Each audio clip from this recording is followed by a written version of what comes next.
मेरे प्रियो, अगर आप समस्याओं का सामना कर रहे हैं तो याद रखिए ये आपकी आत्मिक लड़ाई है। यीशु मसीह आपको जय देंगे। सबसे ज्यादा आपको यीशु मसीह के साथ प्रार्थना में समय बिताने की जरूरत है। आप अपनी आत्मिक लड़ाई को परमेश्वर के जीवित वचनों पर विश्वास करके और अंगीकार करके जय पा सकते हैं। आइए हम परमेश्वर के जीवित वचनों का अंगीकार करें।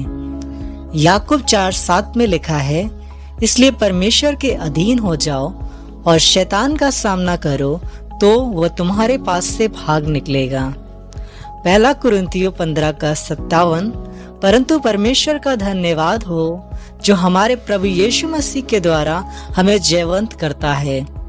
जकरिया 4:6, ना तो बल से ना शक्ति से परंतु मेरे आत्मा के द्वारा होगा।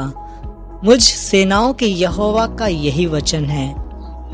दूसरा थिस्सलुनीकियों 3:3, परंतु प्रभु सच्चा है, वह तुम्हें दृढ़ता से स्थिर करेगा और उस दुष्ट से सुरक्षित रखेगा। यशाया 41:10 में लिखा है, मत डर क्योंकि मैं तेरे संग हूँ, इधर उधर मत ताक क्योंकि मैं तेरा परमेश्वर हूँ। मैं तुझे दृढ़ करूंगा और तेरी सहायता करूंगा, अपने धर्म में दाहिने हाथ से मैं तुझे संभाले रहूंगा। यशाया 54:17, जितने हथियार तेरी हानि के लिए बनाए जाएं, उनमें से कोई सफल ना होगा, और जितने लोग मुद्दई होकर तुझ पर नालिश करें, उन सबों से तू जीत जाएगा। यहोवा के दासों का यही भाग होगा और वे मेरे ही कारण धर्मी ठहरेंगे। यहोवा की यही वाणी है।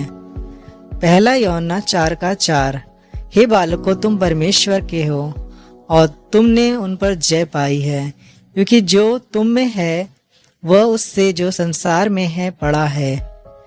भजन संहिता 91:7, तेरे निकट 1000 और तेरी दाहिनी ओर 10,000 गिरेंगे, परंतु वह तेरे पास ना आएगा। दूसरा कुरिन्थियों 10:4, क्योंकि हमारी लड़ाई के हथियार शारीरिक नहीं पर गढ़ों को ढा देने के लिए परमेश्वर के द्वारा सामर्थी हैं। दूसरा कुरिन्थियों 10:5, सो हम कल्पनाओं को, हर एक ऊंची बात को जो परमेश्वर की पहचान के विरुद्ध में उठती है, खंडन करते हैं और हर एक भावना को कैद करके मसीह का आज्ञाकारी बना देते हैं। इफिसियों 6:11, परमेश्वर के सारे हथियार बांध लो कि तुम शैतान की युक्तियों के सामने खड़े रह सको। रोमियो 8:37, परंतु इन सब बातों में हम उसके द्वारा जिसने हमसे प्रेम किया है जयवंत से भी बढ़कर है। मत्ती 18:18, मैं तुमसे सच कहता हूँ, जो कुछ तुम पृथ्वी पर बांधोगे वह स्वर्ग में बंधेगा, और जो कुछ तुम पृथ्वी पर खोलोगे वह स्वर्ग में खुलेगा।